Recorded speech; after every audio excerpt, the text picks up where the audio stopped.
Hi, everybody, and welcome to the Friday edition of Moohead Radio. I'm your host, a big and maybe not as free as I used to be bovine. Uh, Today we'll be looking at the little pregame before the Browns play the Bears in the frozen tundra of Chicago. It's going to be cold out there, folks.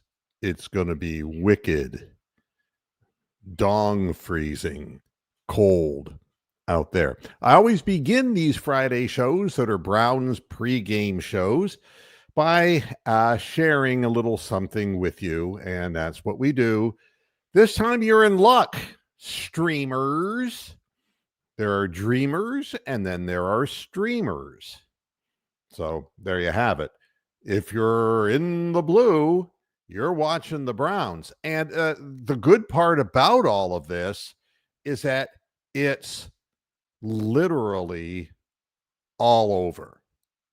I mean, you can see this game all over the Midwest, and that's a wonderful thing. So, if you're in Ohio anywhere, if you're in Chicago, and I don't have the blown up map in front of me. I really should. I thought I did. Wait, here we go. There we go. All right, we'll read off some of the cities. If you're in Pittsburgh, you're in Cleveland, you're in Detroit, you're in Columbus, Dayton, or Cincinnati. If you're in Indianapolis, if you're in Chicago, these are all local affiliates of Fox who are going to be showing this. This is the early game. Green Bay, throughout Madison, Wisconsin, Milwaukee, Wisconsin, throughout the state of Minnesota. My goodness, it's all over the place. You can't miss it. It goes all the way to Denver and Kansas City.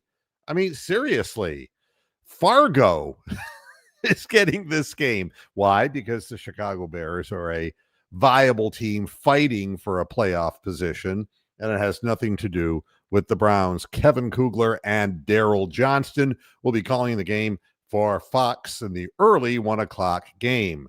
So you have no excuse if you're all over the country and you're a Browns fan. You have no damn excuse not to watch this football game. It's going to be seen in damn near as many places as Las Vegas at Philadelphia. And the only reason that is, quite honestly, is because these are playoff teams that are fighting for position to get into the playoffs. They're the teams that could tip one way or the other, and every win is really going to count. So there you have that if you're so inclined. All right. What I want to do today is I'm going to share something with you that I've been talking a lot about the local Northeast Ohio media and how disappointed I am. And I'm not happy about it. I wish that people could be a little bit smarter at what they do and what they talk about. I wish they would either, if they're not educated themselves, then I would hope that at the very least they'd have people on the air who did. That would be kind of a nice thing. But what can I tell you? It's not the case with Northeast Ohio media. People keep going down the same road, and it's becoming really insulting in a lot of ways. And I want to start out the program by telling you what the owner of the Cleveland Browns prioritizes this time of the year. It's certainly not anything that could make the team better, but put more money in his wallet. Please understand. I understand that he's a businessman and he's out to make money, but you're supposed to put out a good product to make money. And Jimmy Haslam, this is unbelievable. The headline: Jimmy Haslam can text people in the White House.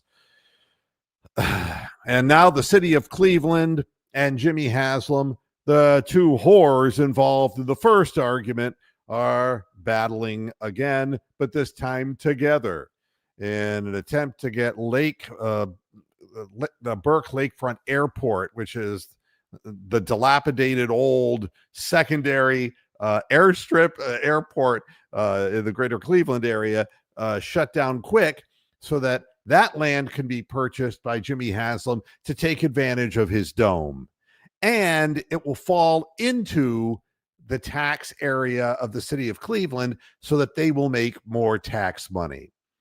And this is what it's all about to these people. They don't care about how good the football team is, how much the residents of the area benefit by enjoying the recreation and the entertainment of local sports. They could give a flying fuck about that. Honestly, they only care about money, like so many other people. So now Jimmy Haslam and Justin Bibb, the mayor of Cleveland, are in bed together, and that's really a kind of an ugly thought in and of itself. The Haslams are using their considerable Republican connections in Washington to help fast track the closure of Burke Lakefront Airport. That's the goal that Mayor Bibb has pursued since his campaign days before he became mayor.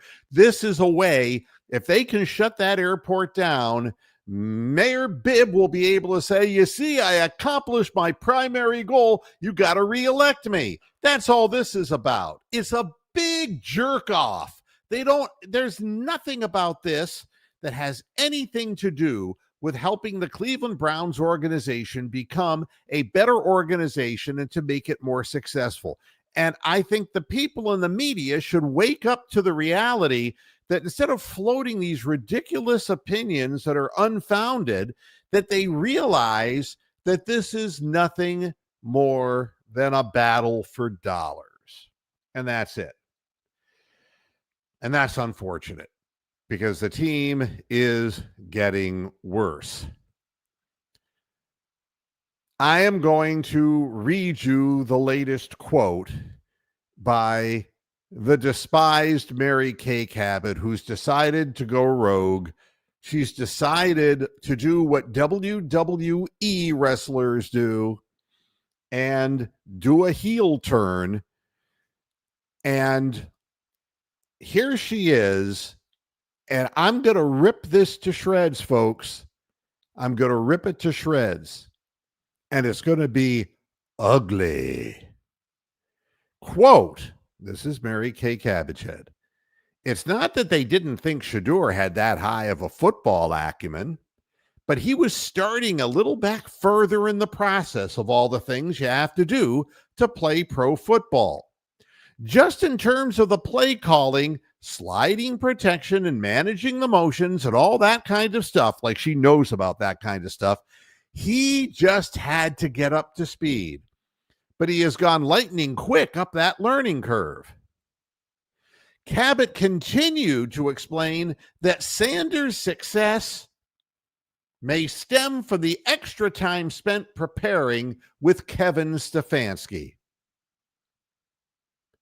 For the narrative that Kevin Stefanski has tried to sabotage him or doesn't like him, Mary Kay Cabot says, no. The reason why Shador has learned as quickly as he has is because of all the extra time Kevin Stefanski has put in with him in that office. Kevin Stefanski didn't want him, didn't want to draft him, didn't want to play him, and played 6 nauseating games with midget Dylan Gabriel, who was totally unable to perform. This is crap. And I'm just beginning. Mary Kay Cabbagehead knows nothing about football. She knows nothing about business. She knows nothing about anything at all, except now that she's in the Hall of Fame, she's looking to get her name in as many publications as she can. But it's disgusting because she's ignorant. She's ignorant about the ways of business. So here's what I'm going to do right now. So because there's very few viewers right now for a Friday, because I think people have pretty well had enough of having to sit through these pregame shows. And there will be more people who come around later. And I always say that the reason that I talk about this stuff is because of my business background. And I've actually had people write saying, well, what in the hell were you? And who in the hell were you? And what in the hell did you do? So I've talked a lot about stories in my broadcast career, but I've never done what I'm going to do now. And it's really, to me, in vulgar taste. Now, no, I'm not going to take my clothes off. That would really be in vulgar taste. This is what I'm going to do. I had 3 transactions as a businessman in the radio industry before the government consolidated all of them into the hands of a few. All right. And I really debated whether I want to do this, and I'm not going to keep this up for an inordinate amount of time, but I want to share a screen with you because I don't want to be looked upon just like another one of these podcasters, like a dumb podcaster who just is floating out an opinion just to get viewership and to try to get a few extra bucks. I don't care about that. I really don't. And you're going to see why here. Good God Almighty. Why would it have to come to this? All right. Let's see what I can dun, dun, dun, dun, dun. Maybe it won't come up. No, unfortunately it will. One of my 3 business transactions. Okay. Let's go. This was the company that bought my radio stations in Binghamton, New York. And this is the broker who handled the transaction and the amount of money that it sold for. Okay? I am not some stupid fuck who is sitting there in front of my computer all day. This is something I do for entertainment. That's all I do it for. Nothing more, nothing less. When I talk about something, I know about something. If I'm floating out a crazy, goofy opinion, I'm going to tell you it's a crazy, goofy opinion. First of all, Kevin Stefanski being given credit for Shadur Sanders' remarkable lightning quick coming of age so far, that would be like a plantation owner in the Old South saying, you know something? That cotton picker over there, by God, that guy picks more cotton than anyone. And you know why? Because I motivated him with a whip, but I motivated him. And I'm going to take credit for it. So Kevin Stefanski is using a member of the press to try to take credit for Shadur's lightning quick rise and improvement. This is horseshit. Total horseshit. You know why Shadur has improved? Because he's worked at it. And of course it has something to do with him working with the team. But the guy they're giving credit to didn't want to have anything to do with him in the first place. He made him the 4th string quarterback behind the idiot who failed in Pittsburgh last year and hasn't found a job since. Little Hands Pickett. Where's he now? Behind Joe Flacco and behind Dylan Gabriel.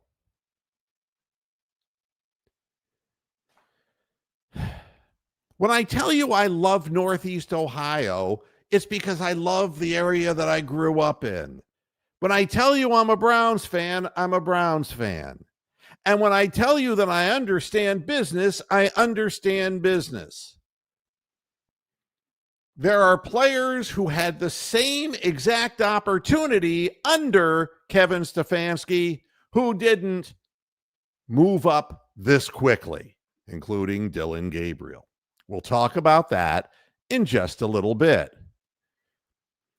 Deion Sanders is really pissed off about this, and he has a damn good right to be, although he's better off to stay out of it and let his son fight his own battles for himself. Dion responded to Mary Kay Cabot. Jamie Foxx, for God's sakes, responded. Her point of view is just dismissive. Or as the modern day people saying, she was marginalizing him, marginalizing Shedeur. Yeah, he wouldn't have been able to do it without that white coach sitting beside him and explaining it to him. I don't care what Shedeur sounds like in his press conferences. I don't care if he looks and he laughs and he says to a reporter, what kind of a question was that? I don't care about that. It's all about productivity. All the disc jockeys that I hired and worked with through the years, I did not tell them what to say, and some of them said the damnedest things. I wanted to say something else because I've shared the story about the ultimate Janet Jackson song outro in which Ian Richards, my midday disc jockey in Flint, Michigan, he made the comment, and that was Janet Jackson and her dirty black pussy. I've told this story a gazillion times. I'm bringing it up one last time because Ian passed away, and my heart's broken about that. And I wanted to mention his name, Yanni Bears, to everybody. He was out in Spokane, Washington, and he suffered a heart attack, and he's gone way too fucking soon. And my condolences. It's heartbreaking. But I never told people what to say, for God's sakes. You got to let personalities be personalities, because in the radio business, you can make a mistake and then you can redeem yourself literally 3.5 minutes later. It's just that way. You got to ride with the talent sometimes. That's the way it is. So Shedeur is all pissed off because it is a plantation-minded, oriented thought pattern by Mary Kay Cabot. You know, he couldn't have done it by himself because he's ignorant. He needed Kevin Stefanski. No, he needs Kevin Stefanski like he needs a hole in his head. And I just, for the life of me, I don't understand why people get all excited about this kind of shit. But people say stupid things all the damn time. And it just... And she's not backing down. And this is really the point of this show. The latest quote is, this is Mary Kay Cabot talking about strategy. What does she know about football strategy, business strategy? I don't know what she knows. I'd like for her to share with the public what I just fucking shared with you. What have you done besides you won an award? What have you done? Because everything you've prognosticated, because it's all still on the internet, never came to pass. Here's her quote. I still think that it will be very, very difficult to get a definitive answer in 7 starts about Shedeur. I would still be drafting a quarterback high. I think she is high. Let me answer this once and for all, because this is the most ignorant of all the stupid things you could say. The Cleveland Browns right now are not going to jump from this disastrous year to a Super Bowl year next year. I think we're all smart enough to realize that, you know? When I purchased WWCK radio in Flint, Michigan, the station was dying. It didn't have any sales revenue. The ratings had dropped to hell. And I didn't expect that it was going to be just a quick turnaround. That it took about 3 years to really get it moving from a financial perspective. But right off the bat, the ratings went way up within the first year. And the reason was we hired talent that was entertaining to listen to. In other words, we drafted the right people. Mary Kay wants to keep doing what the Cleveland Browns have been doing over and over and over again. To keep drafting the quarterback. We got to draft the quarterback. I have a message for people who keep saying that bullshit. The league has changed. You're playing the Chicago Bears this week. The Chicago Bears have Caleb Williams as their quarterback. He is not a great quarterback, and he was drafted way up as good as high as you could be drafted 2 years ago. Is that why they're a better team? No. No, it's not. Why are they a better team? Because they became more well-rounded. That is why. In order to do that, they had to improve their defense, which now their takeaways are fantastic. Number 1 in the NFL in that category in takeaways. So they're getting better field position. Caleb Williams, which, of course, Mary Kay would use as an example. You see, they drafted Caleb Williams, and now look at them. They're flying high. That's not the truth. You look at his statistics, and his statistics are not anything special. Last year, in his rookie year, he was 5-12. He played all 17 games. He completed 62% of his passes. He threw for 3,500 yards. He had 20 touchdowns and only 6 picks, so he wasn't killing himself. They weren't winning games, though. They were 5-12. They weren't very good. Now, what were his yards per attempt? 6.3 yards. That's all. For a guy who has a big arm, came out of college, drafted out of college, having a really big arm, 6.3 yards. Now, it's this year. Let's just fast forward one season. Last year, he threw for 3,541, and this year he's thrown for 2,900. All right?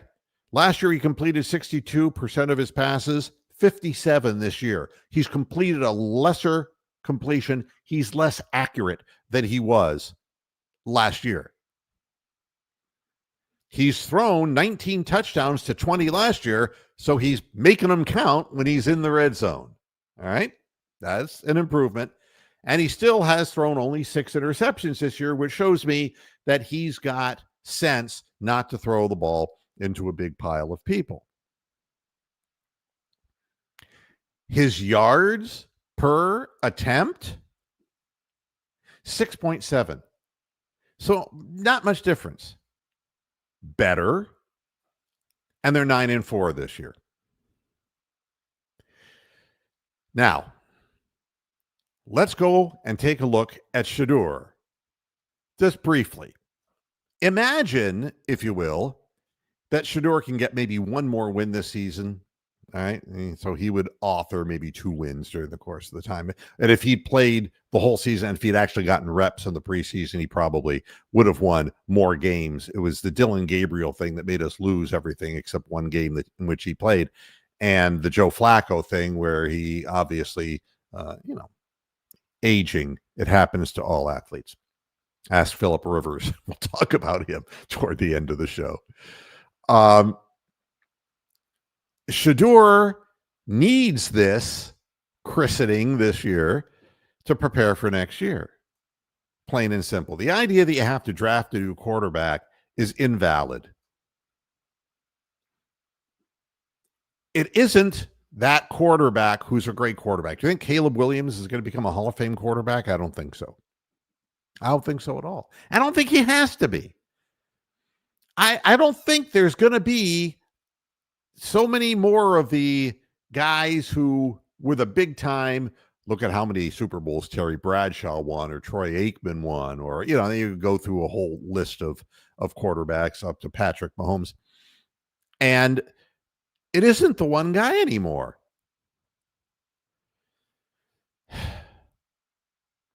You got to have a team around him.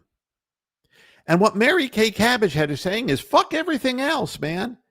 You got to go for that quarterback. We got to go for that quarterback again. And that's the exact same bozo mistake that the organization keeps making over and over and over again. There isn't one quarterback who's going to make this team better because we don't have a fucking team. So let me explain as a businessman and as a successful businessman what you have to do. Everything, everything you have into an offensive line, everything you have into wide receivers. And let me explain why. And it's real simple. I shouldn't have to explain this to Mary Kay Cabbagehead and to the other journalists who are making ridiculous comments just to try to become more popular with the people or to get more hits, you know? You got two young running backs who could be the next Mackenbiner. You got to see the comparison here. You got the squarely built Judkins who can break through the line and carry people for yards, but he also has some breakaway in him. And you've got Sampson. You saw what he could do if you got a screen pass out to the on the flats. If somebody actually blocks for him, he's got the speed to take it to the house.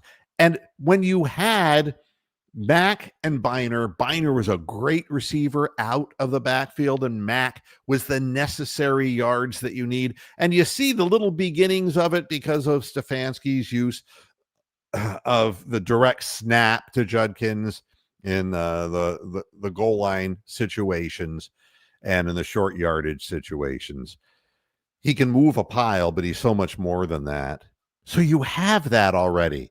But what good is it if you don't have the offensive line to go with it? And the sad part of it is that these guys really were good players, these offensive linemen, and they've just aged and they can't play anymore. They're slow or they're injured or both. So, and I don't want to badmouth them because they were fine football players back when Baker Mayfield started out. And that was the reason why Stefanski had a little more success back then, was because these people were in their primes, they were healthy, and they were able to contribute instead of week to week as to whether they're going to be able healthy enough to play. So that's the first thing, offensive line, and secondly, wide receivers. Could you imagine the Cleveland Browns with actual wide receivers, how long it's been that we have to look at Mary Kay Cabot's assessments and realize that our best wide receiver is Jerry Jeudy? And if you take a look at the way the Browns players are looking at Jerry Jeudy, they have no respect for him. I can guarantee you, with all my heart, that Jerry Judy's not liked in the locker room and he's a bad influence. I don't think they're going to get rid of him. I think they should, but I don't think they're going to. You got to add wide receivers. We can take a longer look at the quarterback situation by looking at Joe Burrow. If you didn't see his most recent press conference, I urge you to watch it because looks like he's clinically depressed. He's gotten banged up. He's been injured. They're not winning. This week, one of his other receivers, T. Higgins, went down. Before that, the week before, for multiple weeks, it was the spit in your face wide receiver who got suspended. But Joe Burrow, who started out as a bright, young, ready to do it guy, never got an offensive line in front of him in Cincinnati. And Mike Brown and the people who are the ownership of that team and the head coach, Zach Taylor, is an abysmal failure. They don't know what they're doing. And they've wasted Joe Burrow. And Joe Burrow wants to go someplace else. I mean, I would too if I were him. And if I were anybody around the Browns, I'd want to go someplace else to prove myself. But again, the bottom line is that Joe Burrow, he actually pondered retirement in the press conference. You just have to watch it and see what a depressed man looks like.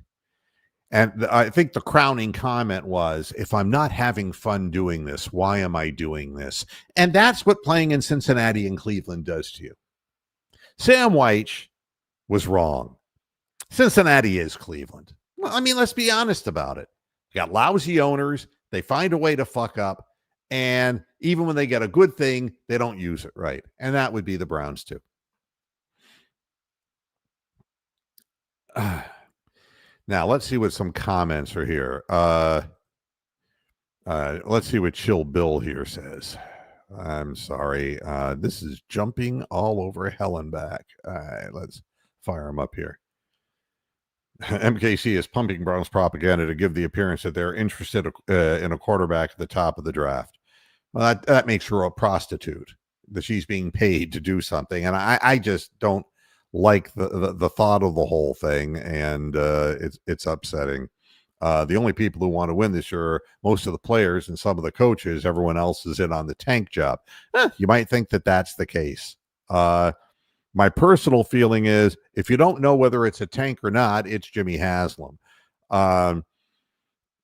And yeah, Wyatt Teller was benched because he might have been calling people out on the tank job.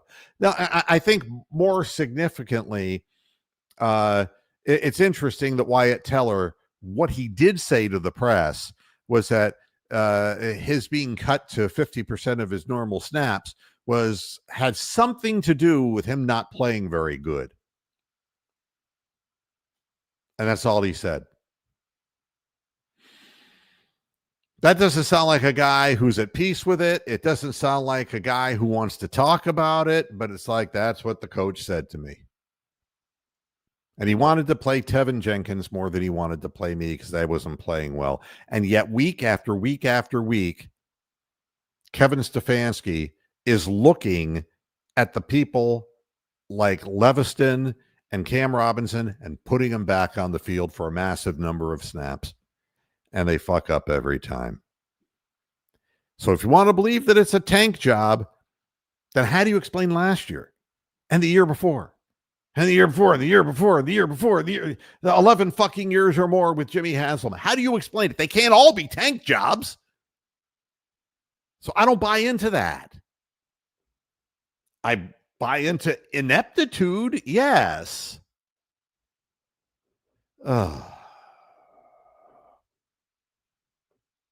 Let's see what else people have to say. Absolutely, Jason. They got to find people who are of size to go up and fight for the ball, to work for the quarterback, to make things better for the team. That's what they need to do. You think they should shut Shadur down for the rest of the year before he gets hurt?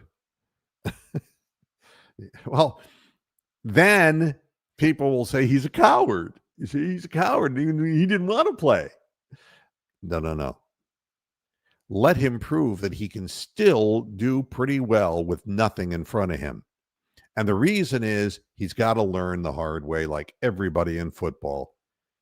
But you got to bring him help next year. And it can't come from looking for a goddamn quarterback. That's for damn sure. I wouldn't feel this strongly about it if Dylan Gabriel wasn't so damn bad. I want to share, again, something that will tell you about Kevin Stefanski, who's the heart of the problem and has to be fired at the end of the season. And this is, again, insight from a successful business person. If you look at Joe Flacco's enormous football career, he was never a high percentage completion guy. And I'm going to read down his completion percentages from the time he came into the league in 2008. 60%, 63, 62, 57, 59, 59, 62, 64, 64, 61, 65, 55, 64, 57. He's not like a guy who's going to go out and complete 70% of his passes. Never was. Didn't have to be. And there are reasons why he won Super Bowl, because they had a defense that would hold teams. But here's the interesting part of this. Take a look at his yards per attempt. Joe Flacco always had the ability to move the ball down the field. Yards per attempt from his rookie season on, 6.9, 7.2, 7.4, 6.7, 7.2, 7.2, 6.8, and then he got old. 5.7, 6.5, 7.0, 6.4. And then he came to Cleveland, to Kevin Stefanski. Nobody in this scheme does any different, folks. The miracle year for Flacco was a great thing for Flacco. He should have quit there and left on an absolute high water mark. It would have been a much smarter thing to do. Same with Phillip Rivers. We'll talk about later in the show. Roly-poly. Phillip Rivers. Holy moly, roly-poly. But again, his yards per attempt when he started playing for Kevin Stefanski went to a 5.4 and a 3.9 and a 4.4. Now, come on. When he was throwing for 7 yards on an average attempt, 7 point whatever, to drop in half? Oh, my goodness.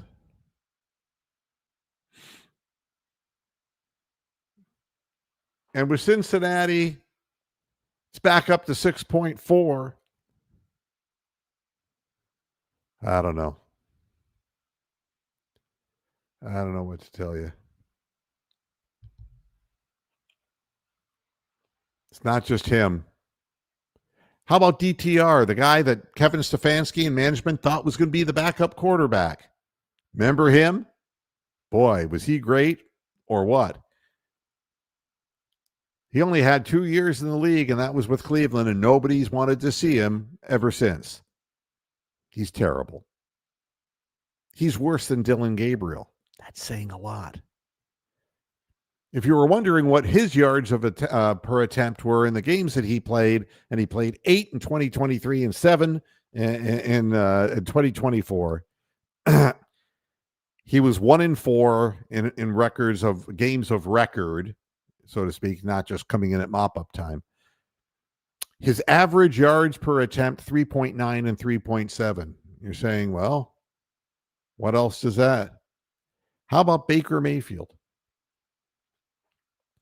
When Baker Mayfield came up and played with Kevin Stefanski, that fresh new offensive line, and he had the initial breakthrough, his yards per attempt, 7.7, 7.2, 7.3, and 7.2. What happened? Kevin Stefanski happened. Kevin Stefanski and this elusive chase for a quarterback. There was a movie, a German movie, and it's a very interesting movie. The director was Werner Herzog. The name of the movie is Fitzcarraldo, and Klaus Kinski is the actor. And I don't often talk about foreign movies on this program, but it's about a guy who's trying to get to the other side of a mountain, and what becomes a quest becomes insanity, as he can't stop when he knows damn well that it ain't working. He keeps going and going, and tragedy happens thereafter. That's Jimmy Haslam, and that's Mary Kay Cabbagehead making the same mistake. It's insanity over and over and over again. So, we're going to face Caleb Williams, and Caleb Williams does not have the look of a guy who's a Super Bowl quarterback. You never know. He's only 2 years into the league, 1.5, a little more than 1.5 years into the league. But that's not what you need. It's just, can you imagine if you had that young Browns offensive line that blocked so well back then for young Nick Chubb and for Kareem Hunt? With the 2 running backs we have now, it would be fantastic. You could play a balanced game, and you'd keep the defense honest, but then you, just like when you had Baker, you'd have a guy who could throw downfield. For some reason, the Cleveland Browns decided what we're going to do is we're going to go with Deshaun Watson. Yes, you're going to hear his stats too. His yards per attempt, I'm not pulling up on ESPN. And for some reason, Other site was not doing this for me. But what it amounts to is he dropped from like 7 to 8 yards per attempt down again by the time he was done with Kevin Stefanski to 4. And that was the decision of management, was to go with a downfield thrower when they didn't have a playbook that made any sense. It's hard for me to fathom what the purpose is making the same mistake over and over again. Makes no sense at all. I want to see if I can pull up these stats. And maybe it'll pull something up from other sites besides that one. Yeah, let's see. I think this is coming up this time. All right, his yards per attempt for Houston, 8.3, 8.2, 7.8, 8.9. Comes to Cleveland with Kevin Stefanski, 6.5, 6.5, and 5.3. Now, come on, folks.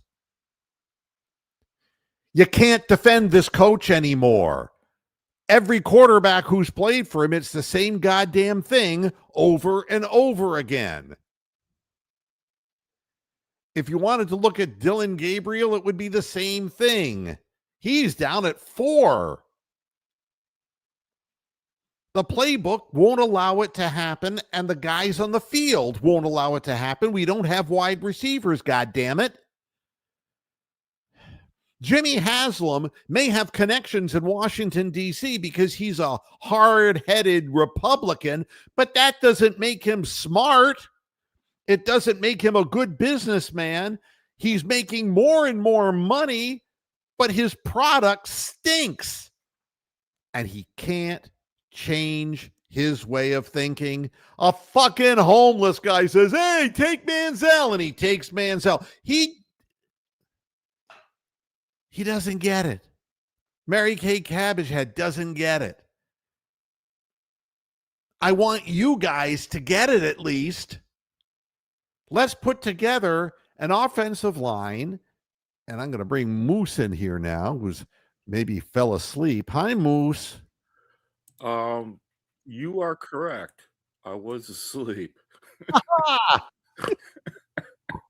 I woke up about 5 minutes and I go, damn, that evening went. I went to sleep at about, it's now 10 to 11 in the evening, right? To give you guys a bit perspective. I went to sleep at about 7:15. So I need the fucking nap. I thought for sure I'd be up by. Anyway, enough about me. What I want to know about, which is the reason why I quickly made the effort to come on here. And I'm glad you did. At the last second. Is I've been told that it's going to be so cold in Chicago that Mary Kay Cabbagehead's nipples might fall off. Now, what does Dick Goddard say about all this? Because I've not heard the show. I don't know whether you've already talked about this or not. It's going to be a dong freezing lakefront temperature in Chicago, going down to what will feel like -2 degrees. Oh, fuck. Like -2F? It's going to be a high of 11 degrees on Sunday. Ooh, 11F, man. That's like minus 11. 12. Yeah, I mean, it's fugly. It's going to be fugly. And, the team with the better running game or the better running defense is going to be prevailing in a situation like that. And again, you're going to see Shedeur on the field with the previous top pick. Yeah. And, you'll see what it looks like. I don't know. They're playing for their playoff lives in Chicago. They are. They need this win. Recent history would say they'll find a way to blow it. But, they're a better team than Cleveland is. And they've got more depth and they have more positions covered. I tell you, I don't really, it's so easy. It's just like, first of all, you don't go with this stupid, numeric, bullshit that we just got rid of with Deep Podesta going away. Right. You gotta have gone. You gotta have say what? Is Deep Podesta gone? Yes. He went back to baseball. Oh my God, yeah. When did I miss this? I'm Yeah. sorry. I feel like the Wizard of Oz or something, or Rip Van Winkle. I mean, So fuck me. Wow. it's it's targeted stacking up in the draft, and you've got to have a scheme. And this is where Stefanski has to go, because we can't live with 4 or 5 yards per attempt. We've Yeah. got to have a solidified running game, and we've got to have receivers that can open the field up downfield. You've got to be balanced right now in the NFL. And I think, Yeah. who's the great running back for the Kansas City Chiefs? You're going to sit there and go, Kareem Hunt. it's like you're waiting for Patrick Mahomes to carry you through, and it's like, He's getting old and tired, man. Travis Kelce, it's like he's half a step slow. Everything comes to an end. This is a new era in NFL football, and the teams who are really looking good, like the Patriots, they don't have a superstar quarterback. They're well-rounded teams. They usually have very good defenses, and they have defenses that are getting turnovers, and they are efficient in third down offensive plays and moving the flags.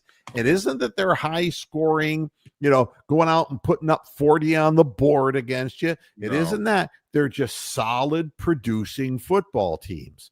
Yeah. And in that respect, the Browns aren't as far away as you think, because defensively, the Browns are competitive. They weren't last week. And people are saying, well, that's what's going to happen. Chicago's going to just take a page out of the book, of the Falcons, and they're just going to run the ball down the Browns' throat. Well, no one else but them did that. Yeah. And believe me, Schwartz is smarter than that. Schwartz had a weird. I said this on Monday. Schwartz had a weird defense going on for that game, and I doubt he'll ever do that again. So I don't think it was him. I think that Myles Garrett was going for numbers himself, and he was just leaving areas totally unoccupied. And he was pulling a Mark Gastineau. He was doing the loop around, and there were just massive holes on the left hand side.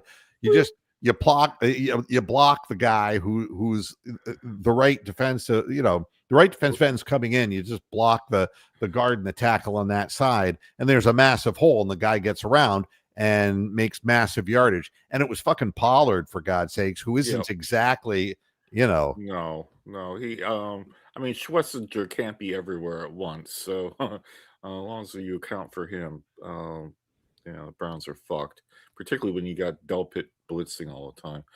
But yeah, I think this game's going to be wild. But one thing I wanted to comment about the weather is that in England, last week, the normal weather, nothing to do with that.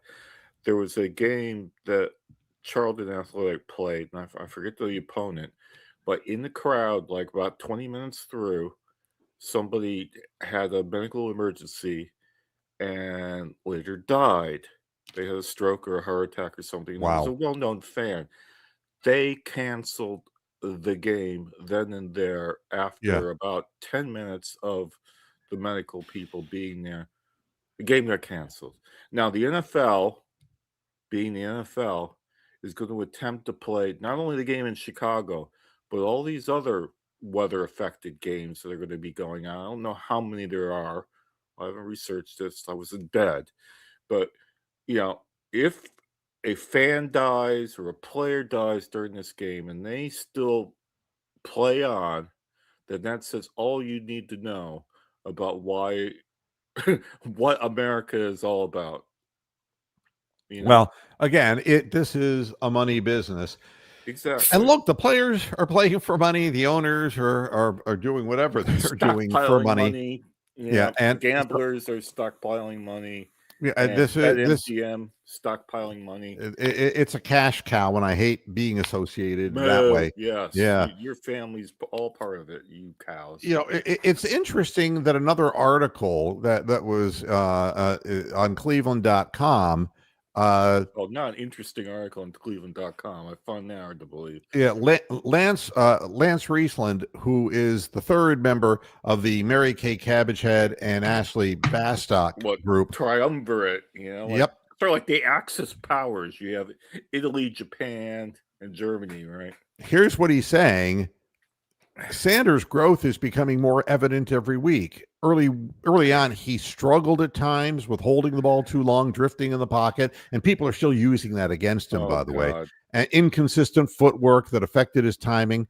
But right now, his base is stronger, his weight transfer is cleaner, he's playing on time, in rhythm, and with a much clearer understanding of where the ball needs to go. It's because he's gotten regular snaps with the first unit. Exactly. You don't have to be a genius to figure that out. It's a learning fucking curve. The LFC. Absolutely, and that he should have been going through earlier, because back we should in August. No wasting time on Kenny Pickett and Joe Flacco. God. We should have been getting these two guys up to speed, and it's another bad management decision. If you decide, I don't understand, if there's this quest every year to draft the quarterback, and then you go ahead and draft two of them, and one of them gets no fucking reps whatsoever, and the guy you promote has no arm. What is the point? Exactly. Oh, and I saw mock draft where they got the Browns drafting that idiot quarterback from Oregon. I mean, Jesus Christ, we've already had one. Yeah, I know. Why? Make it stop. I want the Browns to outplay the Bears. I don't care about Shedeur outplaying Caleb. And this is, win. It's like anything else. I want Shedeur to make sound decisions and to take advantage of opportunities as he gets them. That's what I want. And it's hard because the team around him is not good. No. And so anyone who's watching the game who knows anything, and Riesland or Riesland, however it's pronounced, he's the guy. Riesland. Yeah, he is the guy who does the film analysis for that group. So he knows knows what he's seeing, and there's no doubt that you can see that Sanders is more comfortable. Shedeur is moving a little bit more in the pocket, stepping up, running the ball a few times when he needs to. And by the way, that's the other thing Caleb Williams does. He's very, very athletic and can get yardage, as an extra third running back if need be. And he's a big guy. We know how this game is going to end. There's going to be a 1, 2, 3, or 4 monumental special team defensive fuck-ups by either team.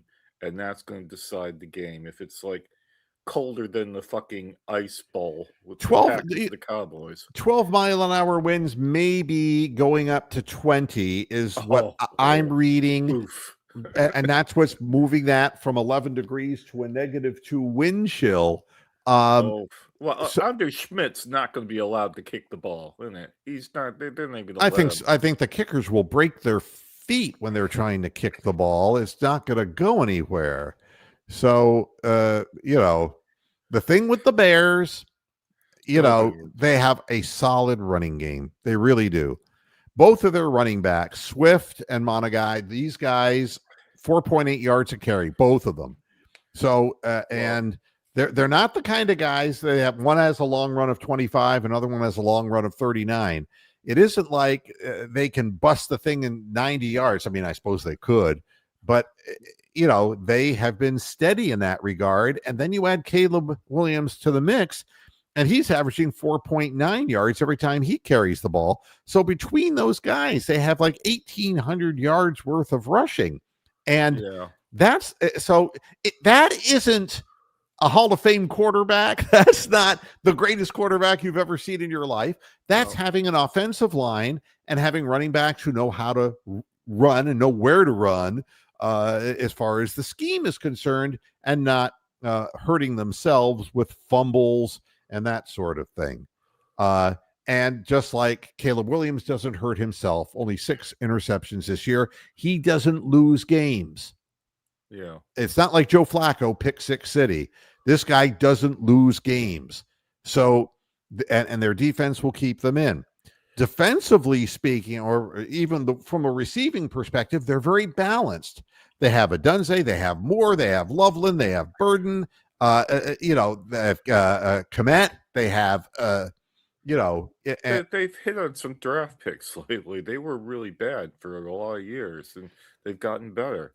but they have their top guy is 661 yards, then the guy has 498, then 435, then 395. So they're spreading the ball around.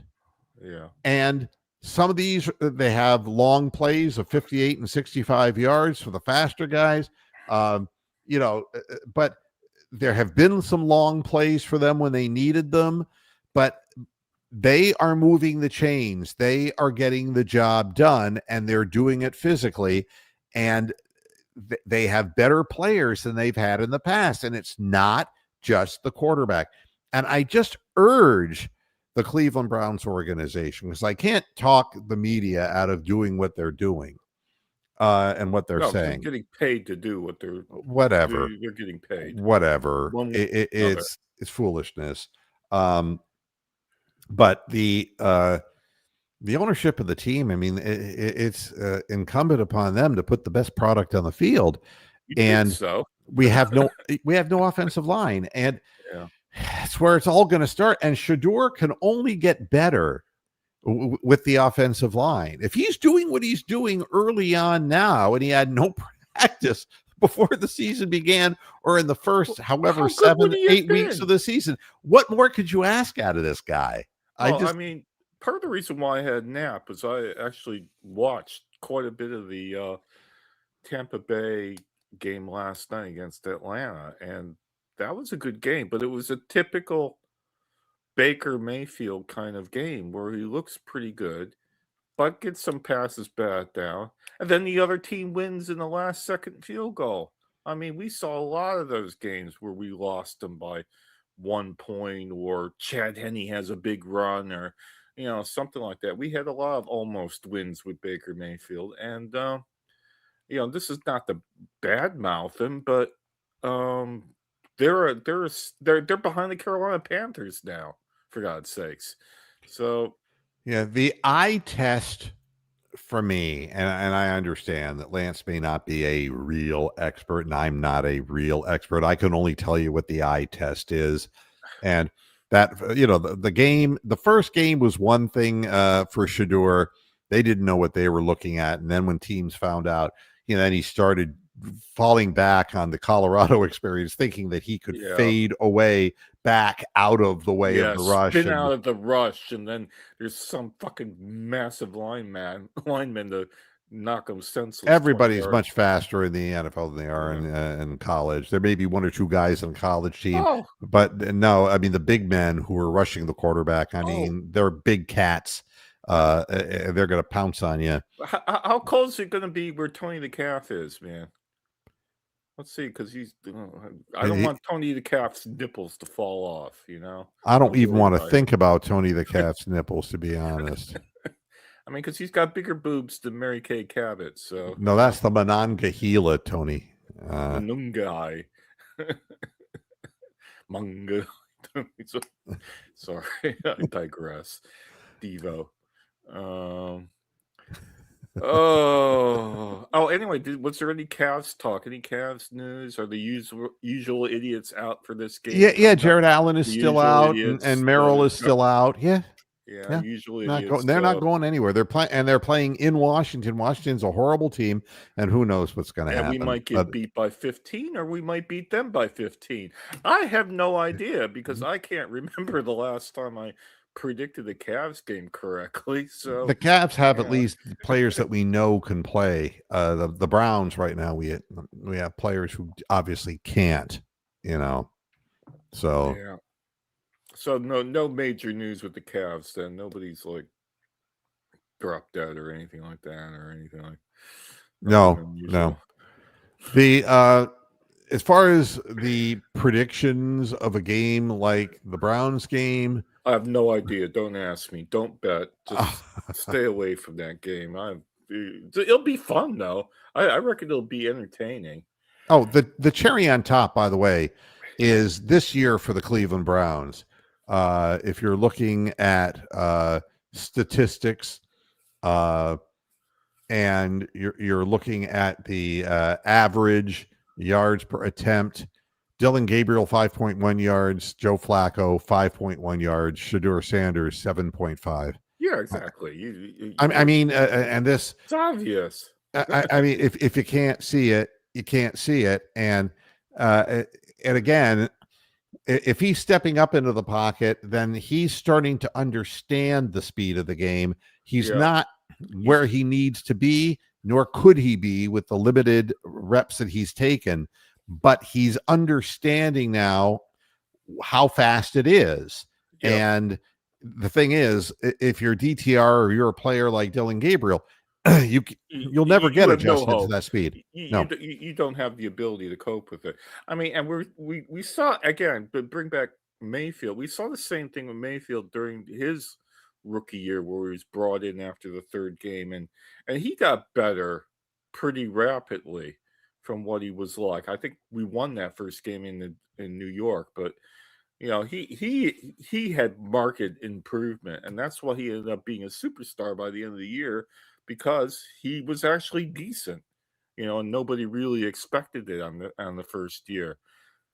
So I dread to think how good Shador would have been had he been playing in fucking August and September. Well, and had You he know? been given the opportunity in camp to really compete, as opposed to just Blackballed basically. I swear to God, I mean, the way the whole thing looks from the outside looking looks like a in is that conspiracy. everybody passed on him during the draft, Yeah, and Haslam broke rank, but Yep. the owner said to him, "Yeah, but he's not going to play this year," and so they sat him and they didn't even let him touch the ball. It's a very strange circumstance, and I can't even begin to know what the whole reasoning was for this. Well, if you work in a big office, a big enough office, that's, you know, there's obviously those one or two people that they're trying to fire that have been around for a while, and then they just don't give them any work, you know, and they try to discourage him and they try to get him to leave that way.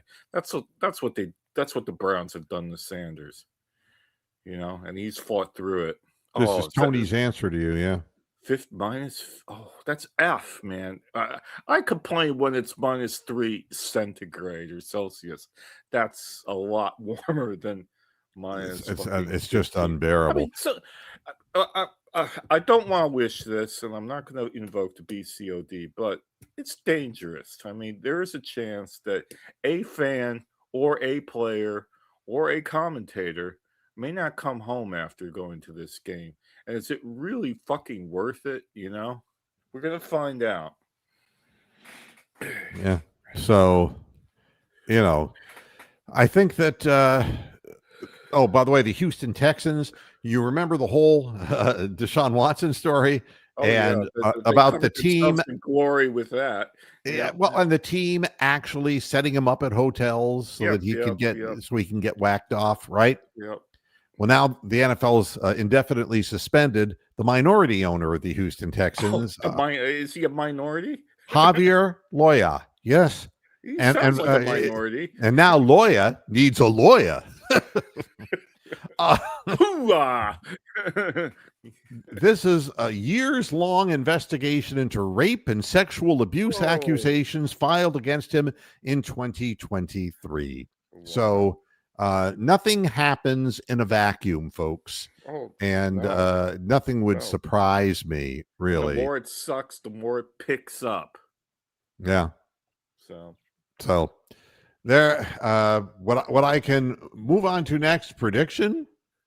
I think the Bears have to win, and they need to win. The question is, can the Browns really keep it close? If the game is a close game, I think the Browns could win. Yeah, the Bears could easily choke this game. I mean, but realistically, with the cold and depending on what the winds, because the swirling winds by the lake can make field goals even difficult. You're looking at a lower scoring game unless the Browns cough it up and they just run back mistakes and errors, which has been happening all season, or punt returns or kickoff returns if we let them score easily. I'm going to say that the Bears will win this game, and I'm going to say 23-16. And that'll be kind of the way it Well, goes. the only And prediction I'll make is it'll be low scoring. Is this weather happening right now? Like, is it really cold today or tomorrow? I think that it's really coming in hard this weekend there. Right, Yeah, because I'm gonna watch, the Zone here, which is the host of NFL Field Pass, the app that has Field Pass here in England. They've been showing live for free college football games, so I'm gonna watch the Army Navy game tomorrow. I just hope it's not ruined by it being -3 in in Philadelphia for that game.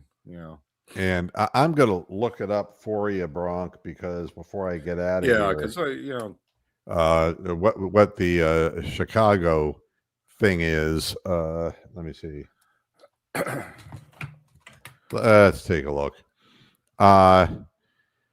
Oh boy, oh boy, oh boy! Right now it's 29 degrees, so this is oh warm. right, so They're it's winter hitting there, right at the wrong but it's time, not it's not a fucking which icebox. shouldn't surprise anybody at this I point. mean, my freezer is set at -18 C, which I think is pretty close to like 5 degrees Fahrenheit. So they're playing inside my freezer. It's fucking crazy. Jeez. And tonight it's going down to 7 degrees in Chicago. Oh. Saturday, a high of 12 and a low of 1, and Sunday, a high of 13 and a low of 6. But there's no Oh man. precipitation that's going to happen on Sunday. It's going to Doesn't be have just to. the frozen tundra thing, and it will be up into the 30s and 40s in the days afterwards. This is Well, just yeah, hit again. well, it's all because the jet stream has been fucked by human activity, but that is another story for some other Another time. time, exactly. So yeah, 23-16. There's two more things I want to say before I get out of here. People got on me for saying that Baker Mayfield is not a Hall of Fame quarterback, and now people were trying to push that he's the MVP. Well, not anymore. If Well, you saw, he's good. He's good. he sure as fuck wasn't very good in losing Yeah, and I mean, going. he lost yesterday. It, Lost last night. Yeah. I mean, it's you can't turn the ball over and can't eat the ball and take 5 sacks. And it was the bad Baker that we saw in Cleveland. Yeah. And there isn't a week to week consistency to this player. He's just frustrating. He's just He frustrating can to be really, follow. really good. He's Yeah, like Fitzpatrick was. exactly. He can put up 400 yards or he can, Put up lose 4 to the Atlanta interceptions. Falcons. Yeah. And it Oh, was but the weapons he's got. Imagine if we had Tampa Bay's offensive line. And the other thing I wanted to say about last night's game is Mike Evans, dear God, is he gonna die on the field? I mean, the poor fucker's been through so much, and they were targeting him like every other play, and the dude had like by the end of the game, he had like a broken back. He couldn't walk. I mean, Jesus tits. Yeah. Now, here's the bottom line.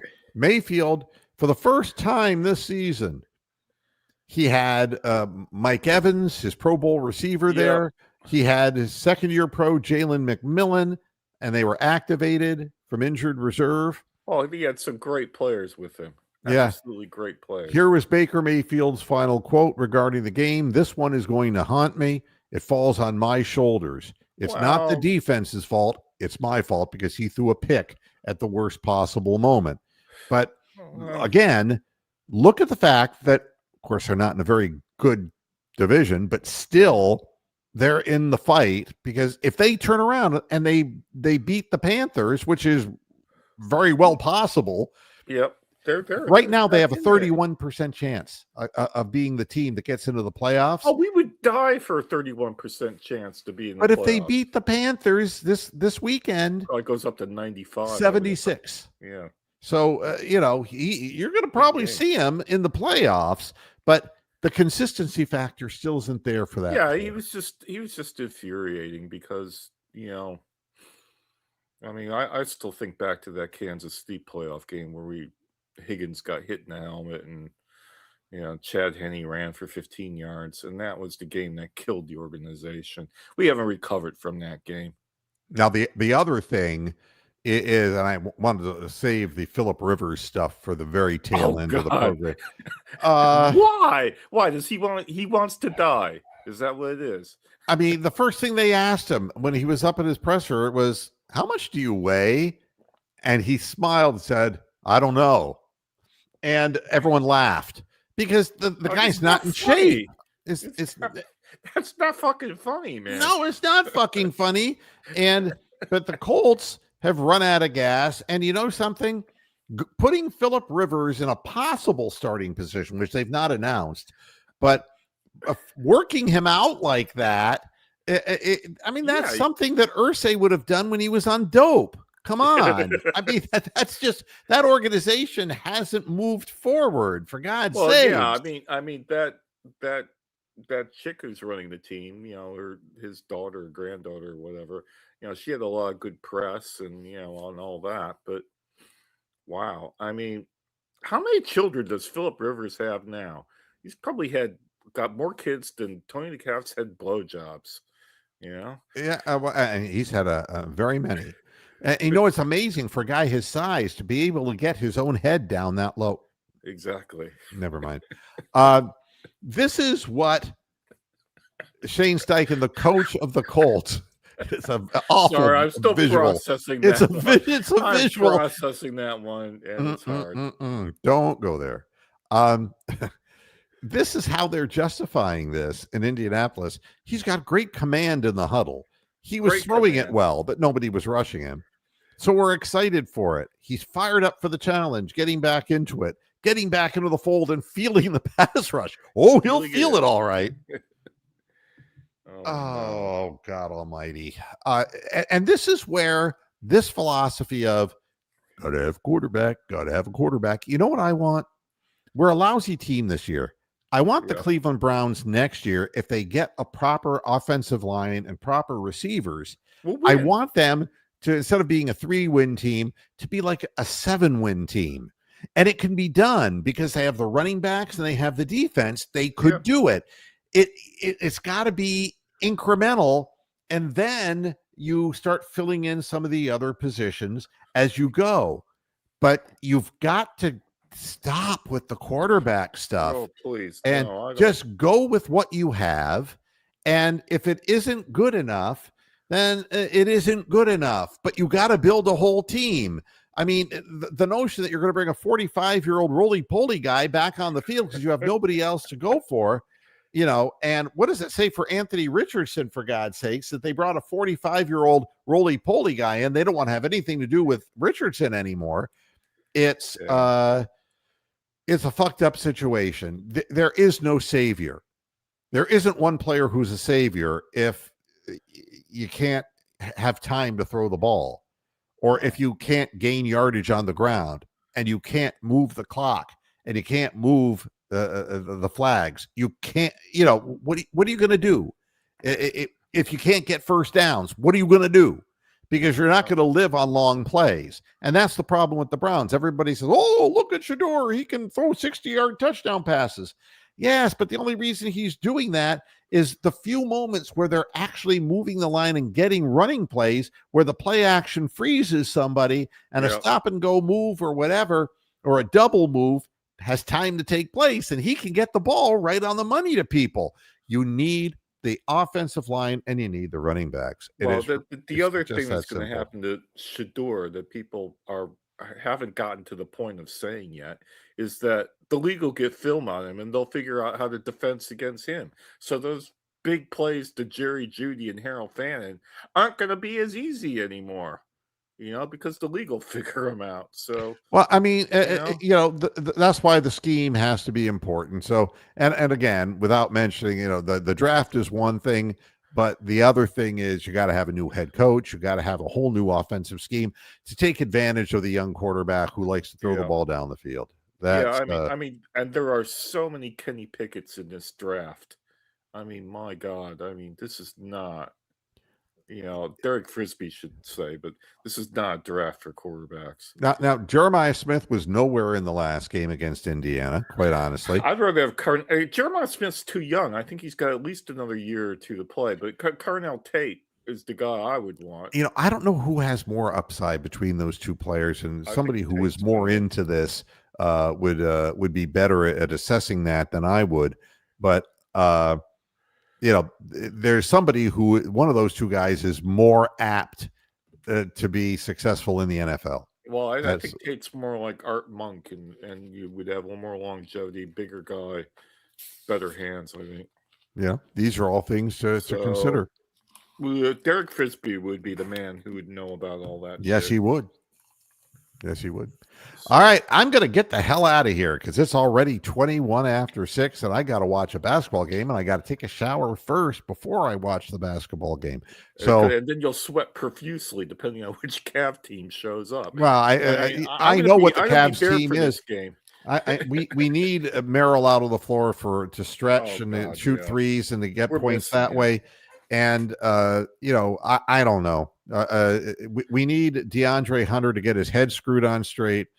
We need less Lonzo Ball. We need to get Proctor back on the floor along with CPJ. We don't need Lonzo Ball, but I know that because they're paying him, they feel obligated to play him. But Lonzo Ball is not good enough to be on the floor right now at this point in his career. And I would like to see a guy like Proctor get developed. Yeah, what was the thing with him? I don't know what the personal reason was that he was off. I really don't know that. Then we don't need to know. Then we don't need to know. I think that's probably fairly accurate. If they want to volunteer, if Proctor wants to volunteer that information, that's his personal business. Yeah, but then we don't need to know that. So that's right. We don't need to know everything. All right, Bronk. Thanks for making it here. I appreciate it, and thanks everybody for tuning in. I'm wide awake for this game, so if I'm going to be watching the whole thing. So thanks everybody for jumping in and joining us on the program. And yes, Topaz, I'll be out in just a minute. He wants treats. Look at it. He's giving me that doggy stare. Thanks everybody for tuning in, and we'll be back again Sunday at the half. Until then, hasta la vista, Pastor Heads. Good night. Boo.